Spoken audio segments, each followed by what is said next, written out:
Et je vous le disais en titre, la journée mondiale du livre et des droits d'auteur.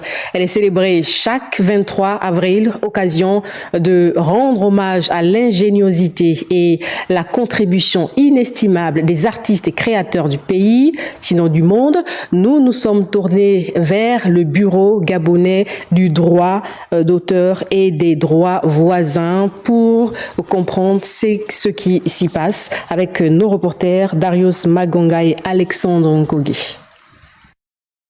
Dans les locaux du Bureau gabonais du droit d'auteur, l'atmosphère est chargée, témoignant l'importance de la journée mondiale du livre et des droits d'auteur. Des musiciens, des écrivains et des créateurs de divers horizons enregistrent des œuvres empreintes de passion et d'engagement envers leur métier. Ici, accueilli à son bureau, le directeur général du Bureau gabonais du droit d'auteur souligne l'importance de cet événement annuel. L'UNESCO a voulu rendre hommage à la lecture mondiale en instaurant cette journée mondiale du livre à travers l'industrie du livre et la propriété intellectuelle et le droit d'auteur. Les droits d'auteur au Gabon existent depuis longtemps, depuis la loi 1/87.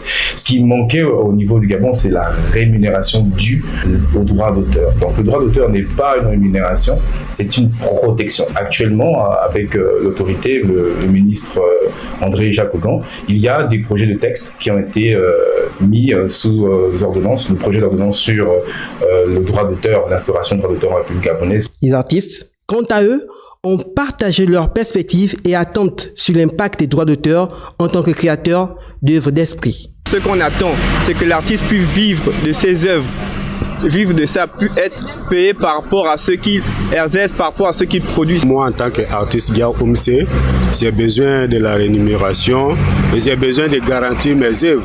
Et pour la professionnalisation des œuvres, il faudrait passer par les bureaux des droits d'auteur. Cette célébration ne se limite pas à une simple réflexion sur les droits légaux, mais également l'occasion de mettre en lumière les défis auxquels sont confrontés les artistes au Gabon. C'est un rappel indispensable que derrière chaque œuvre se trouve un créateur dont le talent mérite d'être protégé, respecté et célébré.